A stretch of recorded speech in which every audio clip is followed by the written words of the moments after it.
Yo, what's going on, y'all? This is Marcus Rosa, aka Mazuma TV, back at y'all with another live, man. I hope everybody's having a blessed, beautiful, positive, productive night, or at least had a productive day overall, man. I'm feeling extremely blessed. Back at y'all with some more boxing talk. We got some things that we currently need to discuss that's going on in the boxing world, man. We're going to speak about Edgar Berlanga ripping Canelo for ducking David Benavidez. Yes, Edgar Berlanga calling out Canelo Alvarez. You know, who is Canelo Alvarez's next opponent, calling him out for ducking Benavidez, along with Devin Haney being set to return in November. We definitely going to speak about this, man. But shout out to everybody that's in the building so far. Shout out to my boy Lorenzo. Shout out to my boy J Cash in the building. What's going on? The Stranger, what up? Glizzy, what up? He said, bless up, bro. Likewise, my brother. I appreciate you coming through and showing love. I need you guys to hit the like button as soon as you come in so we can get the algorithm on the up. You know what I mean? One thing I want to say, man, I'm going to start doing this before every live, man. I'm going to pick up on something that I'm peeping in life and just speak it, amongst the, the nation. You feel what I mean? Not everything necessarily got to be about boxing 100% of the time. And, I think it's safe to say, just along with everybody in here, that we not perfect people. You feel what I mean? We not perfect people, and we tend to do shit that we come to regret later on down the line. You feel what I'm saying? I've been somebody who's been hard to deal with. You feel what I mean? From like a relationship aspect, very headstrong and, set in my ways, very prideful. And as a result, man, I've done a lot of bad things. You know what I mean? And it's hard, when you don't really got nobody checking you or anybody even having the audacity to step to you and tell you that you're doing shit wrong, it's hard to make those adjustments in life, man. You feel what I mean? But I've had some good conversations with some good people. You know what I'm saying? And I come to realize that, I got a lot of work to do as a person. You know what I mean? I got a lot of work to do as a person. I'm sure everybody got their own things that they need to work on to become better people. And I'm gonna just say this, man. If you got a good woman in your life, you hold that woman close. You know what I mean? If you got good parents in your life, man, hold them close. If you got a good friend, like a good, genuine friend, I don't give a fuck what nobody say, because I know like the thing now is, being a loner is cool and being antisocial is cool, and staying in the crib and not fucking with nobody is cool. You feel what I'm saying? But there's not much things better in this life than having a good, genuine friend. You know what I mean? I've been blessed to have a best friend of mine since 6th grade, bro. We 26 years old now. You know what I mean? That's 14 years of relationship, friendship. You feel what I mean? I'm blessed to have that. I'm blessed to have a great, solid woman in my life who's very supportive of me and always positive and peaceful. Even when we have like our little, disputes or, disagreements or whatever it is that I'm doing, you know what I mean?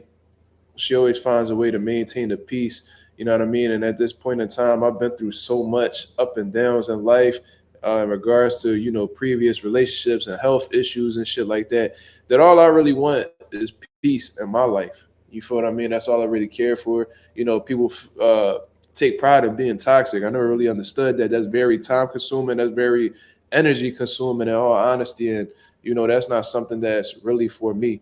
You feel what I'm saying? So, yeah, man, find that peace in your life, man, and maintain it.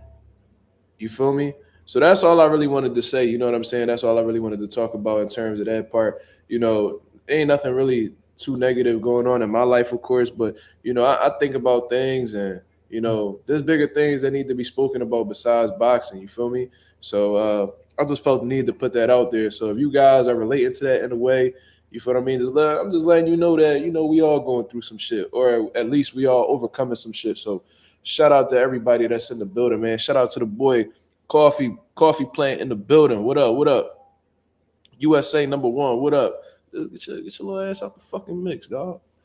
My fault. That's my cat. Boxing Film. If I didn't shout you out already, Hold the Phone Boxing. LS2. Oscar de la Pase. What's going on, my brother? What's the word, nation, man? We just chilling, bro. I just wanted to get that out there. We about 5 minutes in. Sean P, what up? Yeah, that's all I really wanted to say, man. Yo, listen, if you got some good people around you, you hold them close. If you see some signs from people that, it's a lot of red flags, or they might be more of a disturbance than a form of peace in your life, bro, it might hurt. But you got to get rid of them. You know what I mean? Self-preservation comes before anything else. If you're not happy, everything else is going to fall apart. If your health is not in check, everything else will fall apart. You feel what I'm saying? A part of maintaining, great health is, managing your stress levels. You feel what I mean? I ain't going to lie to you. That's one of the hardest things that I got to deal with is finding ways to deal with my stress. And whenever my stress does reach high levels, bro, it takes a toll on me. You feel what I mean? And I start to notice that when I started cutting certain people out of the equation that was making things detrimental in my life, all of a sudden everything started going well. Energy felt better. Everything, all my circumstances is improving. Bro, that's not for no reason, man. So I just wanted to say that, man. I hope everybody, can at least relate to that. And yeah, man, that's something I just wanted to get off my chest since, I rock with y'all motherfuckers just like y'all rock with me. You feel what I mean? I'm very accessible to the nation. You know what I mean? I'm not one of them dudes that just rock with you on YouTube, but then when we get off, you know what I mean, you can't get in contact with me. I keep in touch with all my day one nation niggas, man. How many motherfuckers y'all know that got a platform, that got a group chat with niggas who genuinely fuck with them or be in touch with their subscribers and shit like that? You don't really be seeing that. You feel what I mean? But I'm a man of the people, not above but equal. And for the greater good, I walk amongst the evil. That's a J. Cole quote right there. You feel what I'm saying? So, yeah, that's all I really wanted to say. So let's get into this boxing talk. You know what I mean? Shout out to the 15 people that's in the building right now. Let's hit the likes as soon as we come in. Let me see where the likes is at. We got 13 likes, man. I appreciate everybody that came through and showed love. And for what I just seen right here, we hit that 2,200 mark, man. We hit that motherfucking 2,200 mark, man. Shout out to the nation and the mob for getting me through another milestone. We on the road to 3K, man.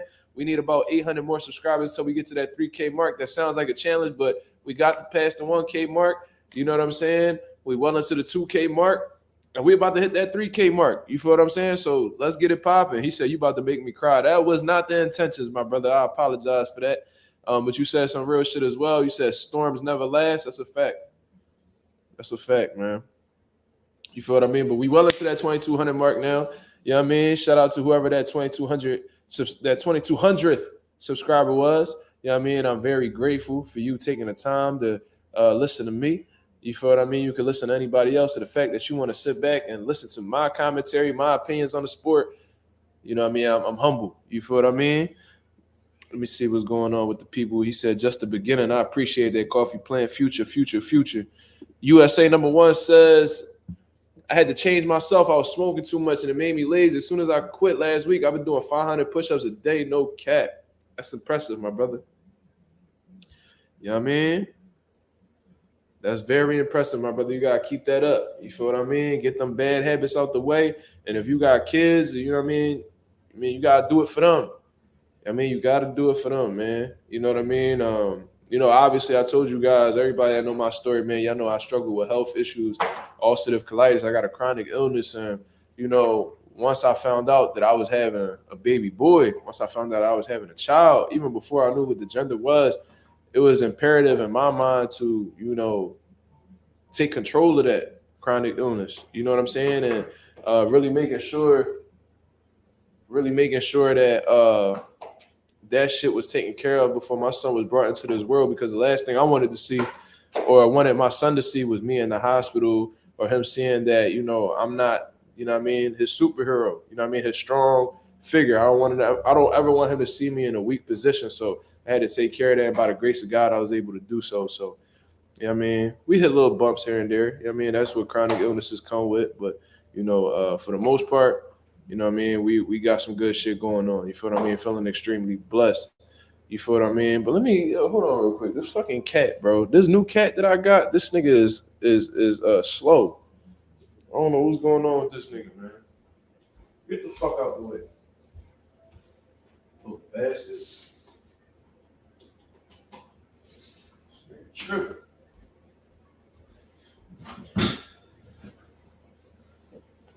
You said you a herbalist? Hold the phone box and you a herbalist?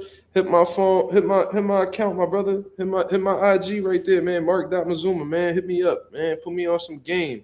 You feel me? I ain't opening up the platform just yet, Sean. I'm gonna introduce the topics, then I'll open up the platform for everybody to come through and chop it up and speak their mind. You feel what I'm saying? Yeah, cats are definitely a trip, especially these little black cats. They out of pocket. Bro, who the fuck did, bro? You doing everything to make noise. Get the fuck out of my way. God damn. Little nigga is a trip. And what's crazy is I've been having this cat for like 2 weeks already, and I still don't know whether it's a boy or a girl. I have no idea. I wish I knew there was a. I need to figure out how the hell we find out the gender of this motherfucking cat. I don't even know what's in my fucking crib right now. I don't know what's going on. But anyways, shout out to Agent 007. What up? What up? He said, "Where the big motherfucker? Who you talking about? You talking about Simba?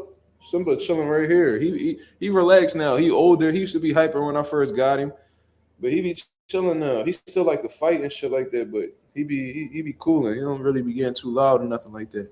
You talking about y'all talking about Simba Garfield? He right here. He's sitting right here, right next to me. Look, he chilling right there.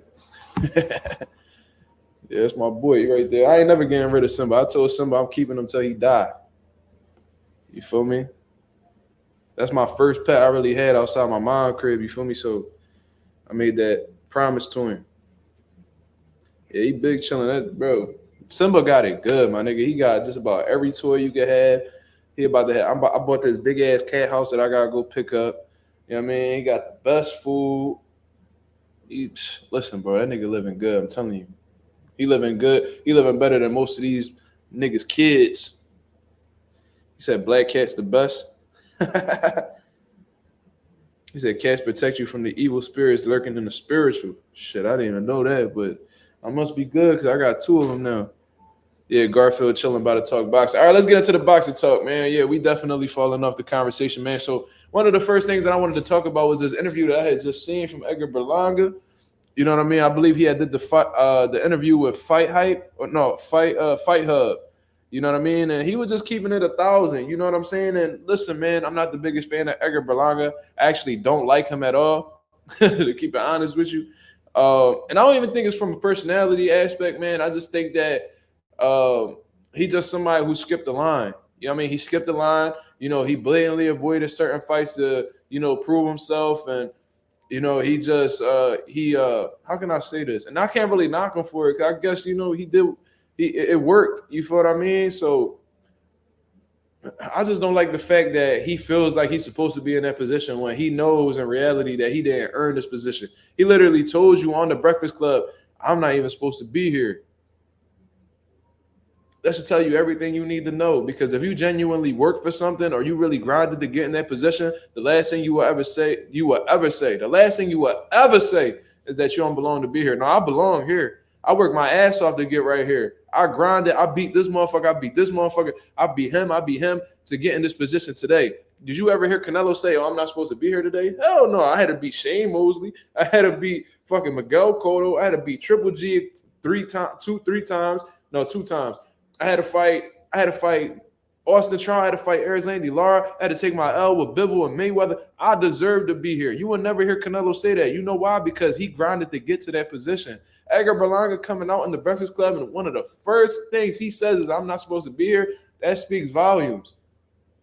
And of course, y'all can spin it like, "Oh, he's meaning in terms of being from the hood, and he doesn't deserve. He's not supposed to be here because he's supposed to be a statistic in the hood. He's supposed to be another casualty in the hood." Bro, ain't nobody trying to hear that shit, because you could look through the Forbes list and find a few motherfuckers that came from the hood and made something out of themselves. So we need to throw away that stigma that because we from the hood or we come from impoverished neighborhoods that we not supposed to be here. Listen, I'm going to get where the fuck I want to go in life. And I grew up in the most impoverished neighborhood in Philadelphia. That's something that you could Google. The Fair Hill section of North Philadelphia, the most impoverished neighborhood in the entire city.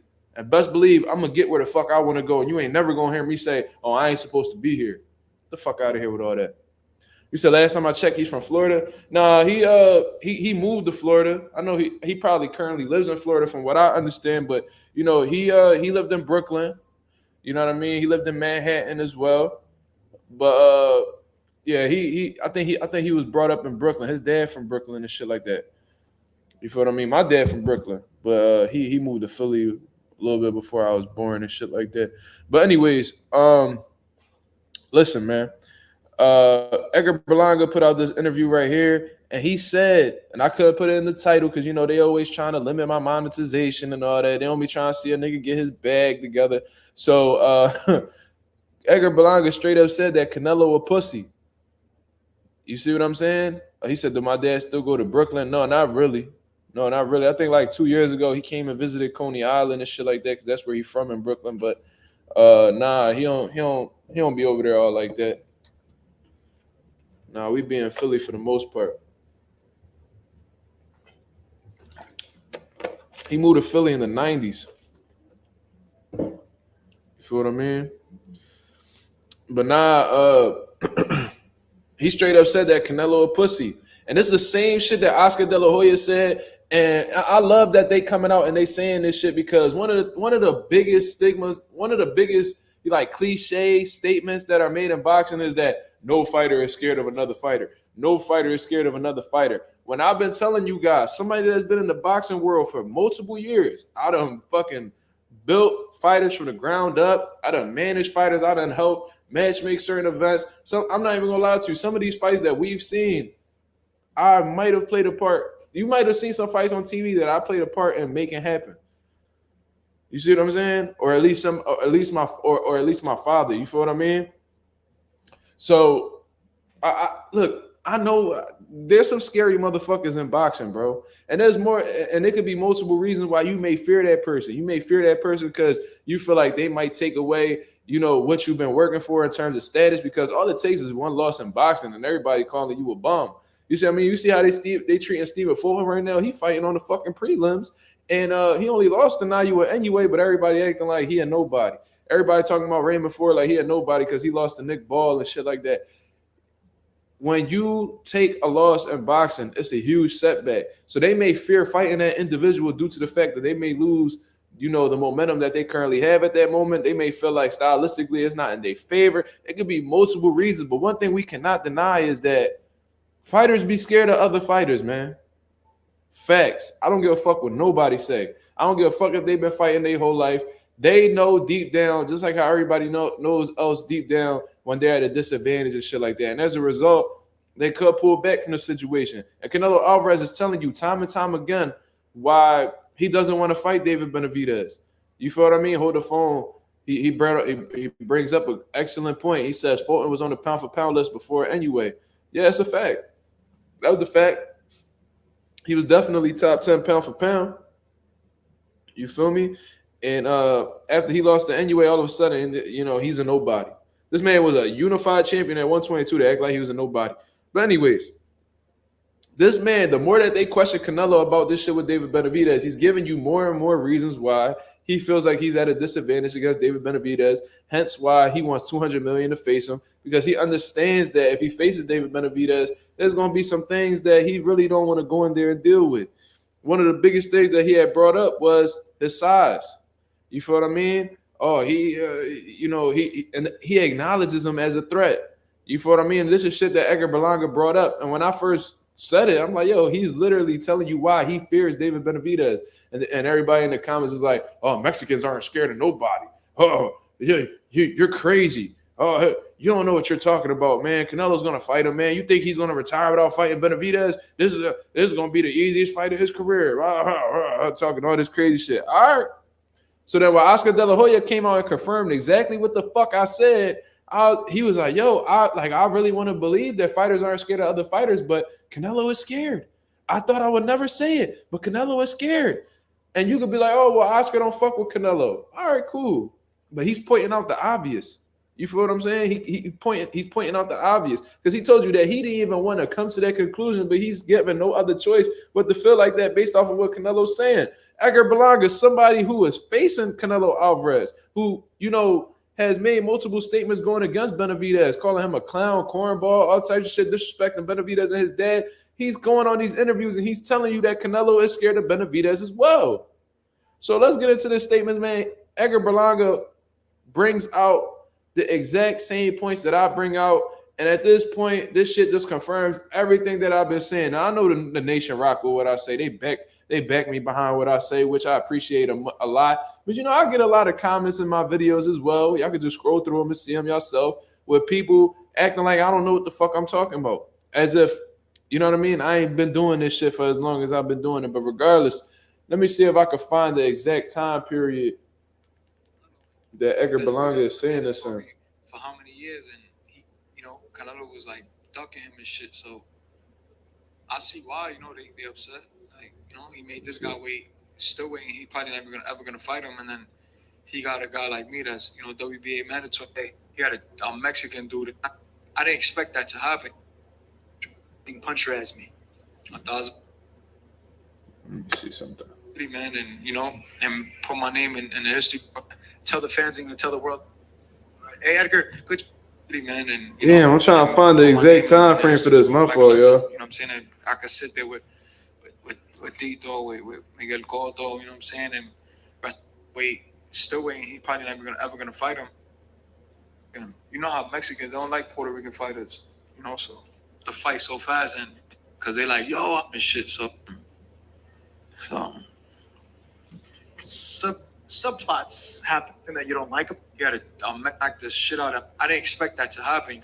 Like a little confrontation between you guys, and I put like, bro, knocked out heavyweights in sparring. Guys 230, 240, putting them out. Hold on. You know what I mean? I got it. From the 4 years being away from Mark, from my trainer, when we split, I got away from that. You know what I'm saying? From the killer instinct. I lost the killer instinct. I lost the malicia. You know what I'm saying? Man, listen, I can't find that shit. I ain't about to scroll through this whole interview listening to it. But regardless, Edgar Berlanga tells you that Canelo is pussy. That's literally what he's telling you. He gave you the same exact reasons that I gave you as to why he is afraid of David Benavidez. Edgar Berlanga's coming out and saying it. You know what I'm saying? And that's a motherfucker when a dude that don't even like you, like Berlanga don't even like Benavidez, but he's straight up giving, he keeping it 1,000. He's like, yo, Canelo's scared of that man. You feel what I'm saying? So he's like, yo, Benavidez might not. He said, I see why Benavidez is frustrated. You know what I mean? He's been waiting for him for years. You know what I mean? And he might not ever even get this fight. He's acknowledging it. Somebody who's actually facing Canelo, and it reminds me back to the time where Gerald Miller, you know what I mean? He was on the stage with Anthony Joshua and Deontay Wilder, and he was like, yo, man, I'm going to just address the elephant in the room.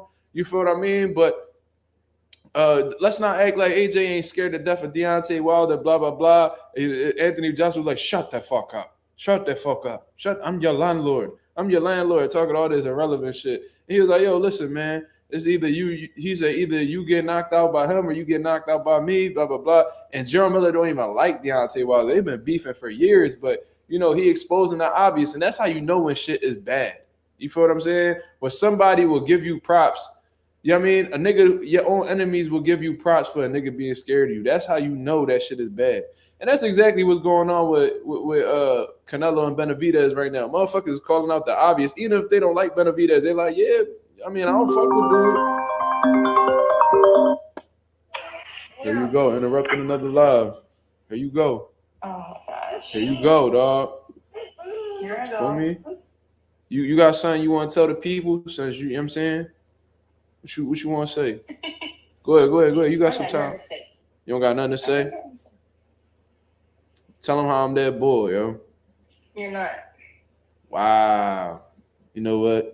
I'm lowering my volume on you, and I am done talking to you. I will talk to you after the live.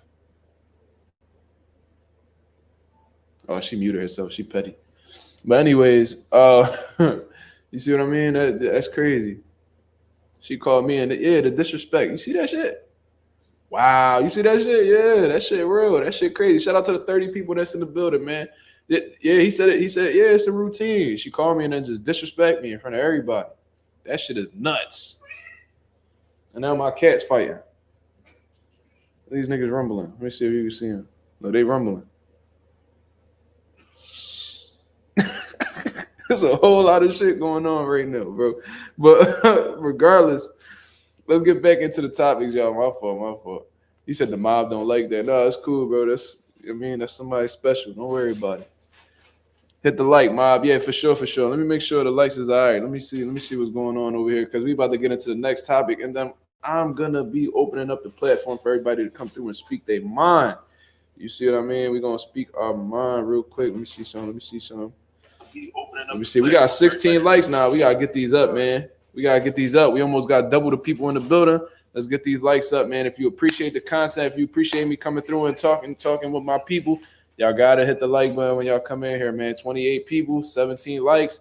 Let's get 28 likes, man. Let's go, y'all. I know there's a few of y'all who don't fuck with me all like that, but be watching me from a distance like, I ain't giving that nigga no. I ain't giving that nigga no. Like, man, he ain't gonna get a like from me. He ain't gonna get a like. Man, that nigga Mark ain't getting a like from me, man. I mean, niggas be hating like that. I'm gonna keep my like to myself. One of them type niggas, you feel me? But yeah. Sean, I'm gonna give you the link after this, bro. Hold up, bro. Be patient, my brother. Don't worry about it. You know what I mean? We're gonna get to that. But yeah. He said you need a wrench. All right, I'm gonna hook you up with that after that. Hold the phone. I appreciate that. He said Devin Haney 147, Steven Pineda. That's actually a great segue, man, because that's exactly what I was gonna get into. So shout out to Blue Blood Sports. You know what I mean? He had put out a video that I didn't even know too much about. You know, I didn't even see any information on there because I usually get my information from Boxing Scene or Michael Benson and shit like that. But according to Blue Blood, it seems like Devin Haney is about to get back in the mix. You know what I mean? He's looking to make his much anticipated debut at the welterweight division. You feel what I mean? And apparently this opponent that, you know, Devin Haney's going to be going up against is going to be the current WBC world champion, Mario Barrios. Now, this is not confirmed like Anonymous said. You know what I mean? These are just rumors at this point in time, but I did see a tweet from Devin Haney that didn't give me any type of confirmation, but he's letting y'all know the game ain't been the same. About time I come back. You know what I'm saying? Before that, he said, alhamdulillah. And he said, the game ain't been the same. About time I come back. And he said, I gave y'all 3 months. You know what I mean? This was 1 hour ago. This is Devin Haney. So I'm assuming that he's looking to make his comeback sometime soon. I seen that he had some sparring session. He had some sparring sessions there. So he's already getting back in the mix, you know, getting having physical contact, pause, filling punches, throwing punches, all that good shit. So, you know, is this a good sign for Devin Haney? Is this a bad sign for Devin Haney? We definitely gonna speak about this. You know what I mean? In my personal opinion, you talking to me, I think it all comes down to the person. I feel like there's people that's more durable than others. It could be bad for Devin Haney in a sense because, you know, he may be coming back too early after receiving a lot of damage from Ryan Garcia. And that could hurt him later down the line because he's not getting the proper rest, and it could accumulate even more damage that could set his career back even more. But, you know, if he's able to hold up and he has some type of durability, bro, hold up, bro. Bro, what the fuck is y'all doing, bro? What the fuck is y'all doing? Why the fuck y'all bitch ass niggas keep making noise, cuz? God damn. Niggas going live. You be quiet as shit until I go live, bro. You be quiet as shit until I go live, bro. Cut it the fuck out. Jesus Christ. This shit like I got kids, bro. This shit like a daycare for real.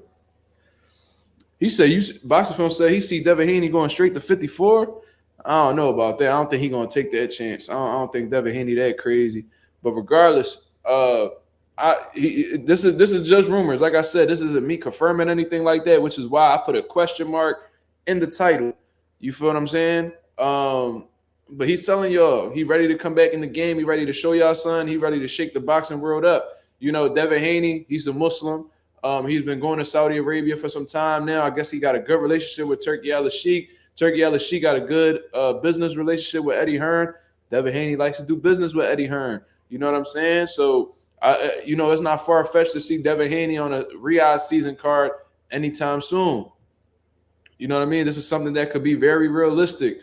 And if he's making this jump up to, 147, and him being, the champion in recess, the WBC champion in recess at 140, I'm assuming that he has some sort of right to go up to 147 and challenge Mario Barrios for his world title. I don't know exactly how that goes, but, I'm sure that if he were to ask Mauricio Suleiman if he could challenge Mario Barrios to become the mandatory for his title, I'm sure there might be some type of exception. You know what I mean? It don't really take much to get on Mauricio Suleiman's good side. You cut him a little check, you give him a little payola or whatever, and he's switching all the rules up. So you see what I mean? So don't be surprised if Devin Haney makes his move up to 147 and fights Mario Barrios anytime soon. And I think that's a good fight. You know what I mean? This is something that Devin Haney has been plotting on for a while. Obviously, he sees Mario Barrios' style and he feels like, he could come out victorious against him. He feels like he can outbox him. He thinks he's more skilled than him. And there's a lot of holes in Mario Barrios' game. You know what I mean? I think that his feet aren't really educated. Like Keith Thurman said, Keith Thurman had a great analysis on, Mario Barrios. His feet not educated. You know what I mean? Defensively, he's not all the way there. Kind of defensively irresponsible. In all honesty, he's there. When you punch in combinations, you're bound to hit Mario Barrios. His face breaks up very easily. Very, very sensitive face, in all honesty. His nose swells up real bad. I think he got like orbital issues on one of his eyes, swell up real bad. But he's great offensively. But besides that, I feel like he's a very beatable guy. That's something that Devin Haney sees, hence why he's strictly looking for that opportunity against Mario Barrios. Don't be surprised if that fight happens. But are we concerned? I'm going to ask the people right now. Are we concerned about Devin Haney making a quick turnaround since taking a lot of punishment against Ryan Garcia? I understand, Ryan Garcia cheated or whatever, but we can't change the fact that, there's a possibility. And I'm not trying to jinx Devin Haney or anything like that because I rock with the dude. I like how the way he moves in the sport. I like that he takes chances. Did Ryan Garcia do irreversible damage on Devin Haney? And if so, should he be taking a longer layoff before jumping back into the ring? Now, we've seen what happens to dudes when they make quick turnarounds after accumulating a lot of damage. But at the same time, I've also seen people that accumulated a lot of damage, took a lot of time off, and still didn't look the same. You feel what I mean? So where is that balance? How much time should Devin Haney take off before getting back in the mix? He told you that he wasn't coming back until next year. Now all of a sudden he's making it seem like he's jumping back in the ring ASAP. There's reports coming out saying that he's returning in November. How true is that? I don't know. It's nothing confirmed. This is just something that I wanted to talk about because it seems like Devin Haney has been making headlines lately. People talking about him. He's probably the most hated boxer in the sport of boxing right now. So you already know they out speaking about him. You know what I mean? So I just wanted to speak about this. You know what I mean? Ralph says, I think March to April 2025 would be a good time to try to get back for Haney. So you're saying about 11 to 12 months because he just fought April 20th of 2024. So you believe 11 to 12 months would be a good turnaround for Devin Haney to come back? Yeah, man, you gotta be real careful with how fast you come back after taking a beating. You know what I mean? One of the most notable examples that I can recall, and I brought this up a few times, was Miguel Cotto. He took a lot of damage in that Floyd Mayweather fight. Whether y'all want to believe it or not, that was a little bit of a war there. They was hitting each other with some shit. And I think Cotto's face showed a lot of damage after that. His face never really took punishment the same after the Margarito fight. But Floyd hit him with some shit. They both hit each other with some shit. And Cotto made a quick turnaround after the Floyd fight and went into the fight with Austin Trout. And Austin Trout was at the top of his game at the time. So maybe he was just a better man that night. But you could tell that Cotto didn't really look like himself when he fought Austin Trout shortly afterwards. And that could have been a result. Now, it could have been that Austin Trout was just better, but it could have been a result of, coming back too quickly after taking, damage. You feel what I mean? And I believe Floyd Mayweather has said it himself. Cotto came back around too quick. You feel what I'm saying? So, that could be a situation. You got to learn from your past so you can prevent it in the future. You feel me? Glizzy said Haney might get stopped this next fight. God damn. You think Barrios will be the one to do that? I don't know. If Barrios was to stop Haney, bro, then Haney just need to fall back like permanently. I mean, Ryan destroyed that man's career and he just need to hang it up because there's no way in hell Mario Barrios should be doing anything like that. You disrespectful motherfucker. You see this shit, bro? Did y'all see that? This nigga Simba just walked through my camera while I was on live. This big back motherfucker, no neck having bastard, just walked through my camera and just act like nothing happened. Like you just doing shit. Wow. Disrespectful. Yeah, Simba did the same shit last time. What you say? Man, I don't give a fuck about what he want. Now he about to stay thirsty. Just because you did that, you gonna stay thirsty now. You can tell Peter and all them niggas. Fuck you talking about? Yeah, Simba act like he pay rent. That nigga ain't pay $1 since he been in here. Matter of fact, yeah, go ahead. Give him some water. Go ahead, bro. Go about your business. Anyways, this is a great question right here from my boy Lorenzo. He said, I think, well, it's actually a statement. I think Barrios is a safe opponent if Haney does move to 47. From a stylistic standpoint, yes. At the same time, you know, Mario Barrios isn't a small dude. You know, he's actually probably a little bit taller than Devin Haney. So, you know, the reach is definitely going to be there. And like I said, you know, Barrios gets a lot of compliments from his previous opponents for, you know, his skill set in the offensive aspect. You know, Keith Thurman had faced some elite guys in his career. He said that Barrios had the best jab that he's ever went up against. And, you know, Keith Thurman went in there with guys like Danny Garcia, Sean Porter, Manny Pacquiao. He mentions Mario Barrios for having the best jab he's been in the ring with. You feel what I mean? So there's definitely some concerns there from an offensive standpoint, but I do think that Haney's athleticism, foot speed, hand speed, his overall boxing ability will be Mario Barrios' kryptonite, and I could see him getting outboxed. You feel what I mean? I could really see Barrios getting outboxed. You know, I see Devin Haney putting on a boxing clinic, just doing what he do. You feel what I'm saying? Did Jamal fight a prime Trout? Well, I don't even know what like I know Trout fought Jamel and Jamal. Now Jamel definitely fought an older version of Austin Trout. But I'm gonna say the motherfuckers who fought Austin Trout at his peak was Cotto, Canelo, shit like that. I would have to check that. Let me see real quick. Erislandy Lara fought a prime Trout. Let me see. Jamal Charlo box rec. Let's see exactly when he fought Austin Trout.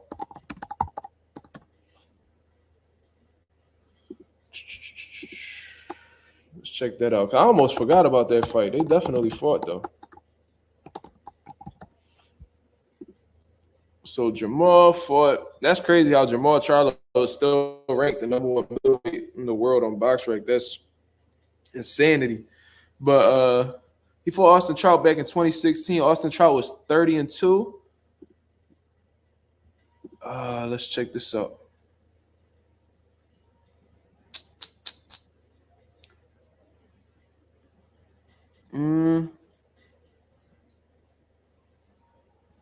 I wouldn't say he was fighting from what I see right here on this box rec.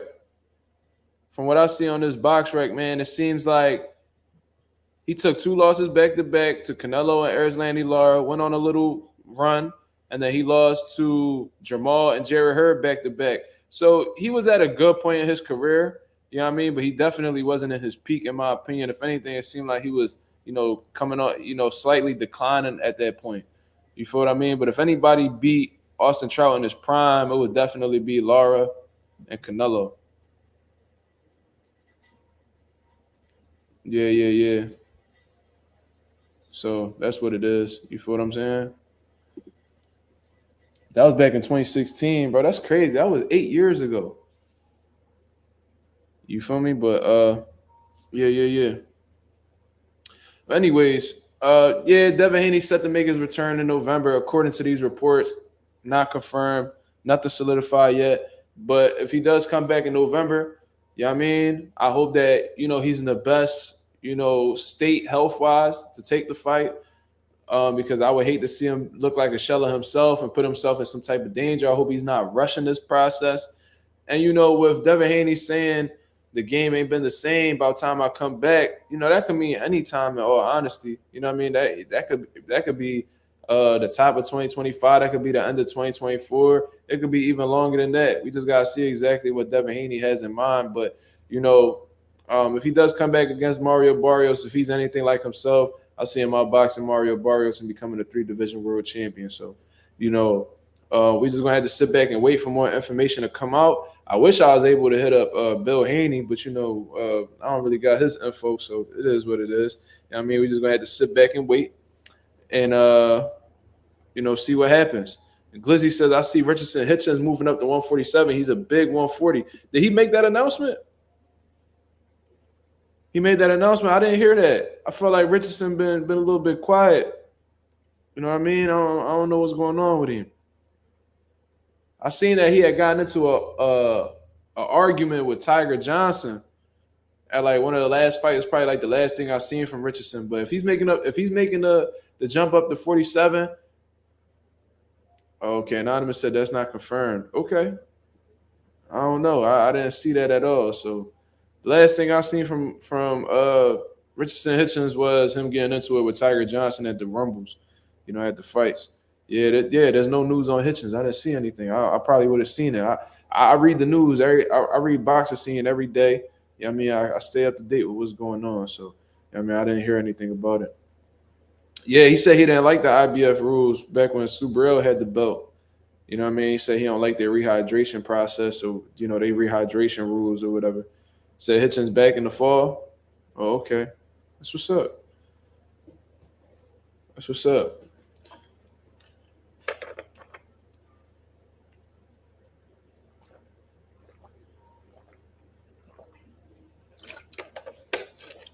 Oh, okay. Yo, what's up? Yo, Sean, why you keep pressing me for the link, bro? Then I tell you like 2 times already to chill, bro. Make me not want to give you the link, bro. Keep it real with you. Like, just leave it alone, bro. God damn. This nigga asked me for the link like 4 times already. Like, you pushing it, my brother. Chill out. But yeah, man. On some real shit, man. A lot of things going on in the boxing world, man. Let's see what else they talking about on here that we could possibly speak on. Or if you guys got any questions you want me to answer or speak about, you know what I mean? Let me know what it is. You know what I mean? He trying to cook me. He not cooking me. He definitely not cooking me. But yeah, what else you guys really want to talk about, man? Because, boxing pretty slow right now. You feel me? So I don't really know what to talk about. You feel me? I already spoke on the Brian Norman situation, becoming the full status WBO champion and him being in the mix with Boots. I did see Mill City Boxing had, Jalil Hackett on along with Brian Norman and Brian Norman's dad and shit like that. And, they was talking back and forth, you know what I mean? They was kicking their shit and all that. And maybe I came in too early or I came in too late. I don't know what it was, but it don't. I think I heard them speaking about Boost, man, and I don't have like the video in front of me, so don't hold my word. But I didn't really see them really talking too much about fighting Boost anytime soon. You know what I'm saying? Which it ain't completely shocking to me. I mean, it's not completely shocking to me at all. You know what I'm saying? I just know that, and just looking over the landscape of 147, man, the more I think about it, it's like, bro, Boots, do you really want to sit here and waste your time at 47, bro? You know what I'm saying? When there's so much potential for you to become an absolute superstar at 54. Like, bro, it's so much smoke at 54, bro. It's like it's a no-brainer to me, in my personal opinion, man. It's like, listen, I'm already a champion in this division, bro. They can't take it away from me. That's in the history books. Now let me move up to 54 and get another run going at 54 and become a multi-division world champion. You feel what I mean? But I don't know, bro. It's like when I'm looking over the landscape, it's like Stanley Onis, Barrios, Brian Norman. All right, which one of y'all gonna want to fight me? Nobody, most likely, they're not gonna want to fight you. The IBF already trying to line you to be trying to make Karen your mandatory that you already beat and it wasn't competitive at all. You know what I mean? They trying to hold back your process by throwing Karen back at you to get a rematch.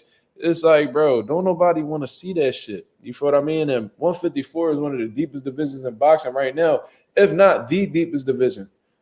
So it's like, bro, you could really go to 154 and really, if you come out at the top of that division, then you on some GOAT, you on some goated type shit, bro. If you get in the mix with them 154 dudes and you walk away with each belt when it's all said and done, they can't tell you shit. You a bona fide superstar, bro. Pound for pound, all that good shit, bro. If you able to come out on top of a competitive division at 154 and take out some elite dudes in the process of doing so, that's crazy. Tay says 154 need a tournament. Yeah, we was talking about that. We was talking about Super 6 at 154 yesterday. Yeah, I mean, and I'm assuming the Super 6 is just like what is that, like 6 of the best dudes going up against each other? Is that why they call it a Super 6? So you would have to put Fundora, Crawford,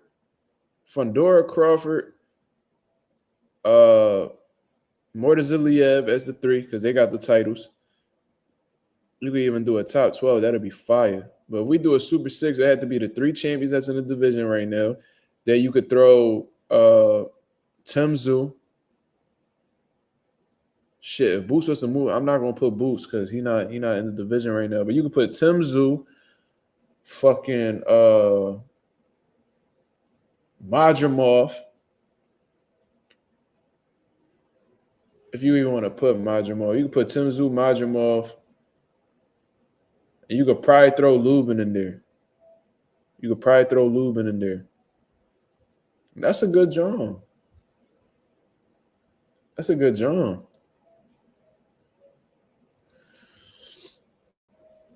Let me see. Is Chris Colbert fighting next week? Well, I don't believe so because I think he pulled out of that fight with Nair Albright. So I don't know if he pulled out to do another fight. I don't know what he got going on. But I know he was supposed to fight Nair Albright in Atlantic City, I believe. But he pulled out due to injury. From what I understand, and according to BoxRec, he's suspended by PA Commission indefinitely, and he's suspended by Minnesota Office of Combative Sports indefinitely, which is very interesting. I wonder why he's suspended indefinitely. It usually means because of injury, though, or a failed drug test, but we would have heard about the failed drug test, so nah, we ain't going to jack that. So we just going to say he got an injury. You know what I mean? He's just not allowed to fight because of that injury until he's, medically cleared.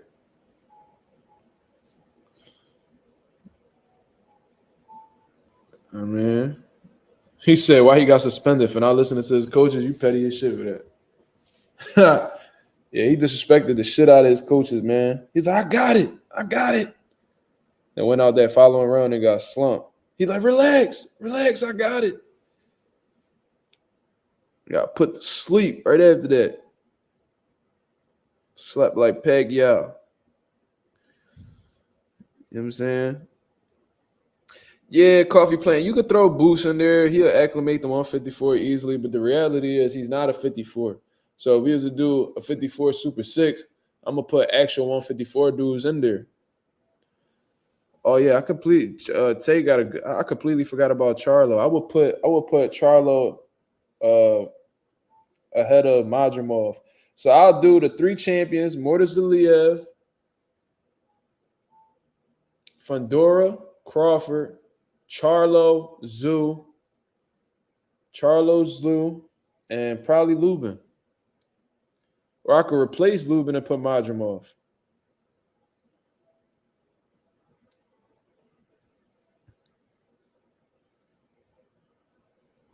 Here, JK said, relax, I got it. Watch this. Proceeds to get cooked. That's exactly what happened. That's what made it more embarrassing, for real. The fact that, niggas like, yo, I got it. Yo, trust me, I got it. And then they just get starched. Like, that shit is crazy. But Anonymous said, I wonder if Jared Anderson still has Sugar Hill after this, because he said after the fight, Jared wasn't listening to shit he said. I don't know, bro. And I'm going to keep it real with you, bro. There was a point in time where Jared Anderson was coming over to Boots' gym. It was training with Bozy, which was why, I was able to meet Jared Anderson, and get that autograph with Boots and Jared and shit like that, because there was a point in time where, like, he was coming over to train. And, yeah, JK, you wildin'. But, they said that he had ended up, bouncing. You feel what I mean? And I don't know if it's true. This is just what I heard. One of the reasons why, it didn't end up working out for him over there was because he felt like he could do whatever the fuck he wanted to do. You feel what I'm saying? And that he wasn't showing up to, the gym on time. And Bozy, one of them dudes, like, yo, you got to be at the gym at 12 o'clock. You show up late, you not training. You feel what I'm saying? So that's just what I heard. I don't know if it's true. That could be cap. But somebody told me that actually be over there. That was what would happen. So, Jared Anderson had ended up going back to Houston at Jay Prince gym and doing whatever he was doing. But then I heard like Turkey Al-Sheikh has suggested that Jared Anderson would train with Sugar Hill. Is that true?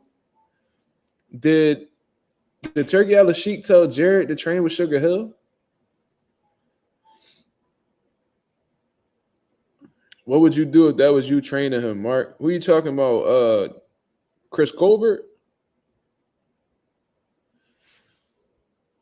Yeah, he definitely uncoachable. That's, listen, man, Jared showed you guys his hand multiple times, bro. He showed you time and time again that he don't give a fuck about boxing. He don't give a fuck about boxing. He doing it for the paycheck. And, he don't care to be a world champion, none of that. He's telling you that he don't care about boxing. Why is he going to sit there and listen to a man instructions when he not even fully invested in it? You know what I'm saying?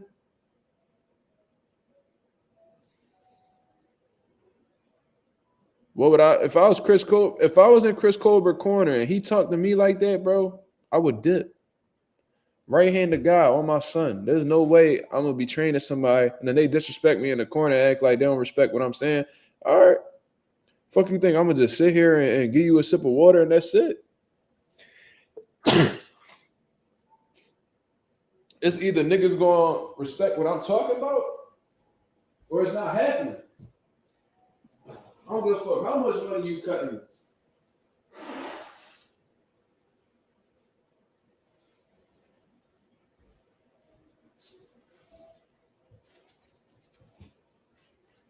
You feel me? Am I leaving the arena? He said, bless you, champ. Thank you. But am I leaving the arena? I'm definitely not working the corner. Like that's a fact. There's no fucking way I'm gonna be like, yo, you gotta do this, bro. You need to stop doing this. He'd be like, oh, relax. I got it. Watch this. Nigga, I'll be on Tito Trinidad senior shit and slap the shit out you in the corner, bro. Who the fuck is you talking to, bro? Wake the fuck up and stop thinking you know what's best, because what you're doing right now is not working. You are losing. You feel what I'm saying? Another thing that irritates me, that will piss me off in the corner, when Gervonta would be in this corner, he looking all around. He like, I remember he did a joke. He was like, Mom. Like, nigga, why the fuck is you worried about your mom right now? Nigga, you in war. The fuck? Ain't nobody give a fuck about none of that shit, bro. We at war, bro. Why is you worried about your mom? You feel me? That he and Floyd disrespectful too, because he got his corner giving him instructions, and I understand Floyd, a decorated fighter, one of the greatest of all time, but you gotta let the corners do their job. You feel what I'm saying? So if your trainer is giving you instructions and Floyd interrupting, that's disrespectful on Floyd's part. And you being a fighter, you gotta understand that your trainer's advice overrules Floyd Mayweather's advice. You know why? Because Floyd is not your fucking trainer. You're not paying him to give you instructions. You're paying him to promote you. You feel me? So that's what would bother me. Yeah, bro, y'all gotta watch that shit. I forgot what epilogue it was. I think it was the Ryan Garcia John. And Calvin was like, yo, man, focus over here, man. You feel me? He had to get him back in check, but he had his head hanging out. Mom, and the mom going all crazy in the background. Bro, you worry about the wrong shit. Or was it Barrios? Okay. It was one of them Jones. Listen, I don't know which one it was. I just know it was an epilogue, and he had that moment that would piss me off in the corner, bro. Like on some real shit, that'll really piss me the fuck off. But yeah, man, I would never tolerate a fighter like Chris Colbert. He disrespectful, he arrogant as fuck, and he think he know more than the trainer. You feel what I mean? So them type of fighters, and I ran into plenty of fighters like that. There was a fighter at my gym. He be in and out and shit. But talented fighter. talented fighter, bro. He got a good amateur record, can fight his ass off, but he one of them type dudes that he think he know it all. So that's why like he jumped from gym to gym, from coach to coach. You can't keep a solid coach because and he's had some solid coaches too, but he can't keep a coach because he feel like he knows it all. Since like he good at a particular, he good at the sport of boxing, he can actually fight. He feel like nobody could tell him shit. That's how Chris Colbert is. He got that far being arrogant. Tay said, do you think you could train AB? From what I heard, AB work hard in the gym. It's just the shit that he do outside of the gym that nobody can really control. At this point in time, no, I don't think I would train AB. I probably would, just to say that I did it on some real shit. Because, Adrian Broner, I have my criticism about him and shit like that. But, that would be a good name to have on my resume in terms of people that I train. You feel what I mean? I would train AB. I probably wouldn't be able to, like, fix anything about him. I probably just try to get him in the best shape possible. And that was it. But, that shit ain't guaranteeing nothing. I think that AB is done. I think he's a shot fighter, and there's really nothing much to really get out of him no more. He lost to Blair Cobbs, bro. I don't know. He showed me a lot in that fight. He showed me how much he showed me that he ain't got much left in the tank. So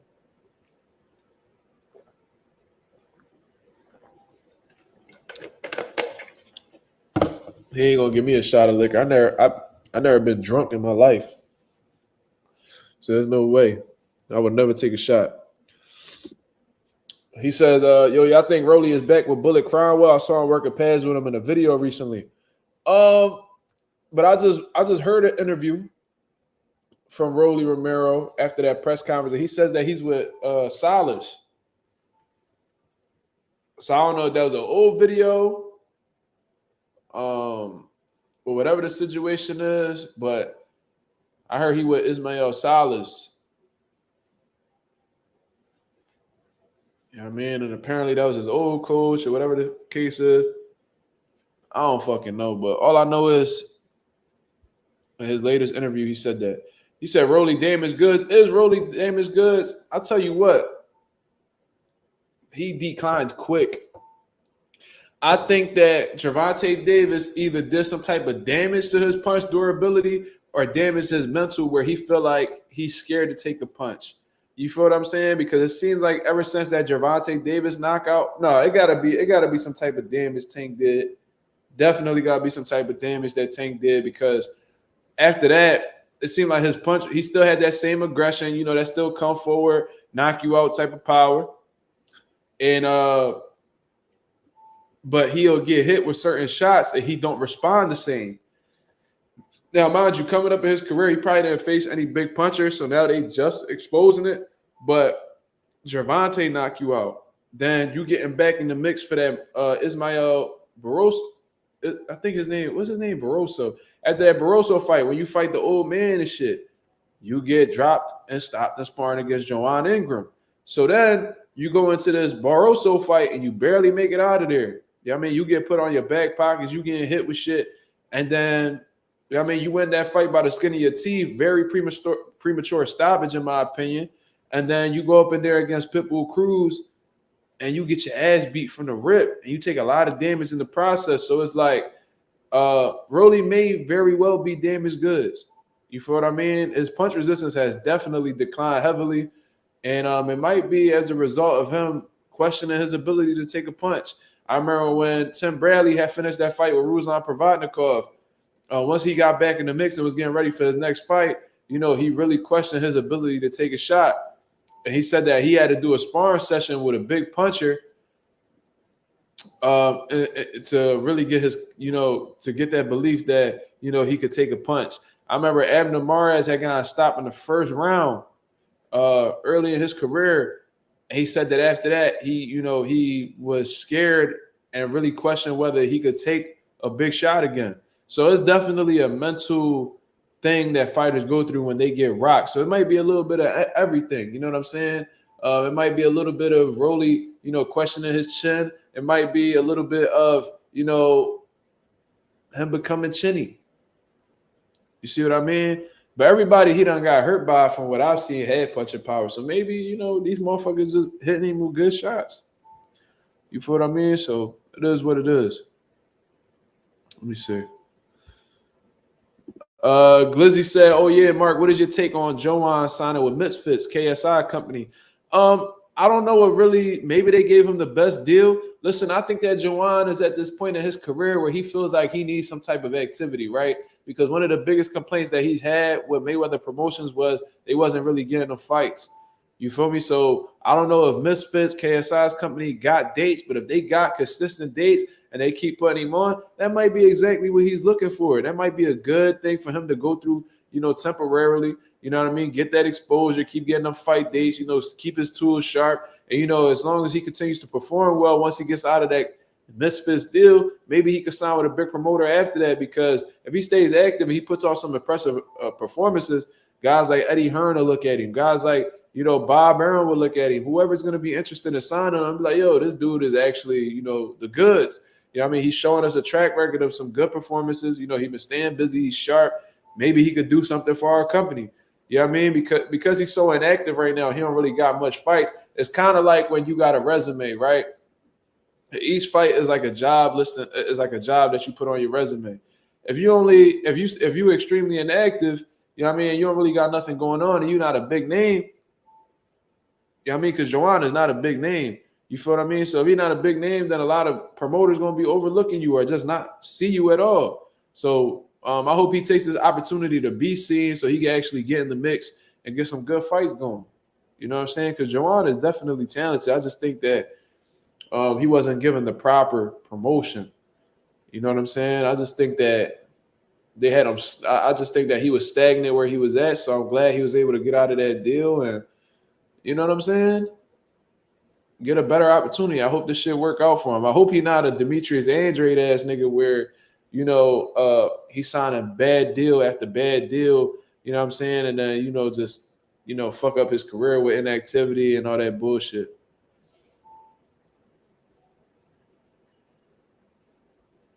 You feel me? So we'll see how that turns out. KSI might not know nothing about boxing, Glizzy, but he probably understands business really well. And because of that, you know what I'm saying, he could probably, bring a lot of exposure to that dude. Who knows? We'll just have to see how that work out. But, I definitely I thought that he was gonna work something out with Eddie Hearn from what I understand, but maybe Eddie didn't give him something he didn't like, or maybe Eddie just didn't give him the attention. Because to keep it a buck, Eddie Hearn got bigger fish to be concerned about. You know what I mean? He trying to lock in Shakur. He just signed Boots. He got Subriel. He got Richardson Hitchens. He got a multitude of fighters. He does business with Canelo. He does business with Devin Haney. You know what I mean? He working with Riyadh season. He not really too worried about signing somebody like Joanne Ingram right now. Jalil, that's another one. You feel what I mean? You get what I'm saying then, So maybe he not really too worried about signing Joanne. So maybe Joanne had to take this route to show these niggas what he made of. He able to get them big promoters' attention. Then he could get a good deal going. You know what I mean? He might get what he feel like he's worth. You know what I'm saying?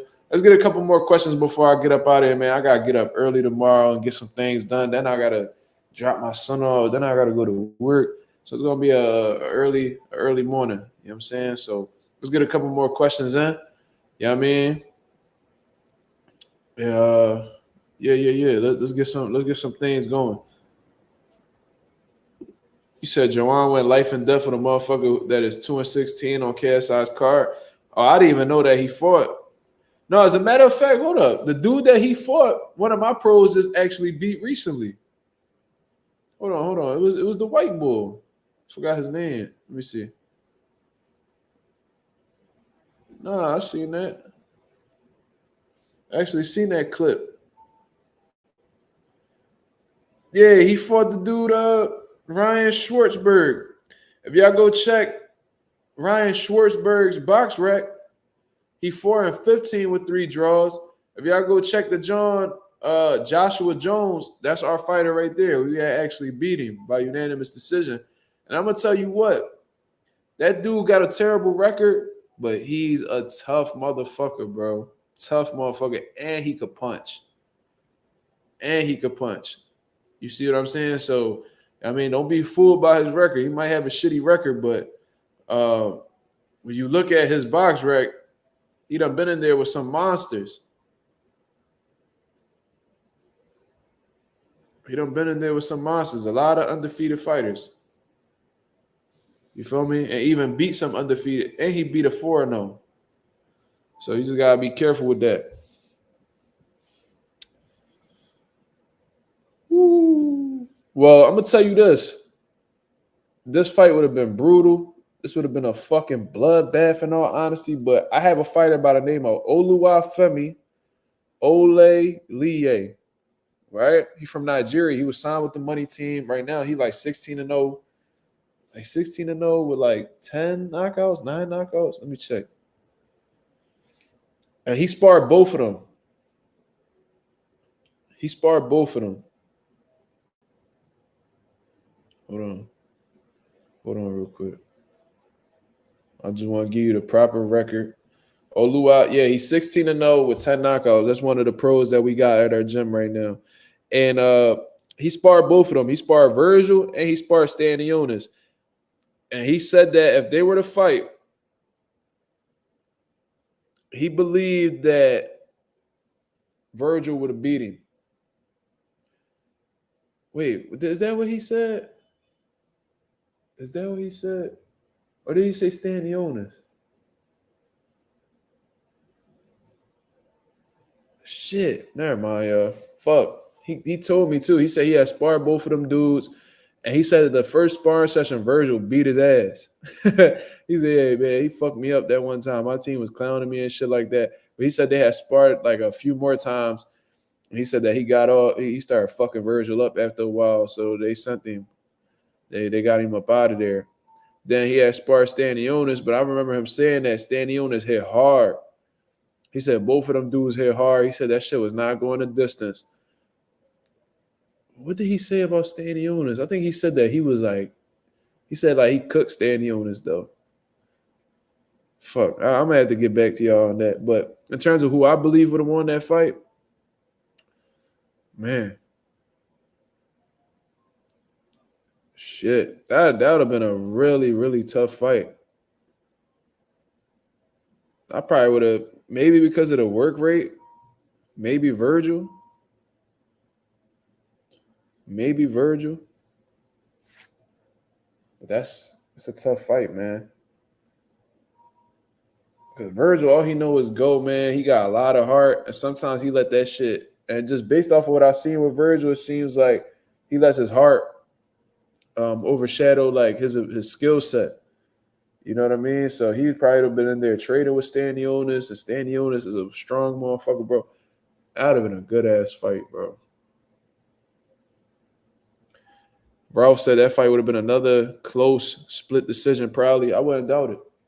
I wouldn't doubt that shit at all.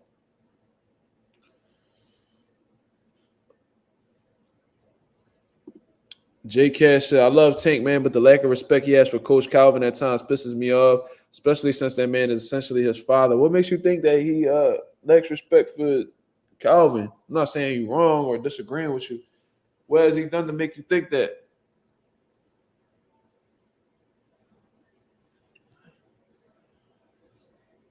Oh, shit.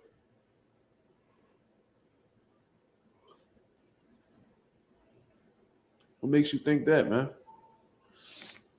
But all right, y'all. I'm gonna get up out of here, man. You know what I mean? I appreciate everybody that came through and showed love on the live. I wasn't able to put the link up or anything like that, but I'm gonna come back with a better live tomorrow. You know what I mean? Hopefully we get some new topics to talk about. You feel what I mean? He said, why ain't the boxing world calling John Beck a weight bully? Dude nearly passed out trying to make weight last time. Yeah, they had to cancel his fight. They said he fainted. I heard he fainted. Hey man, you know exactly why, Anonymous. You know exactly why. That would have been Devin Haney. He'd have been getting cooked. John Beck gets away with it. We all know what it's about, man. It's about this right here. That's all it's about. It's about this right here. You feel what I'm saying? The double standard is very uh common in boxing. You feel me?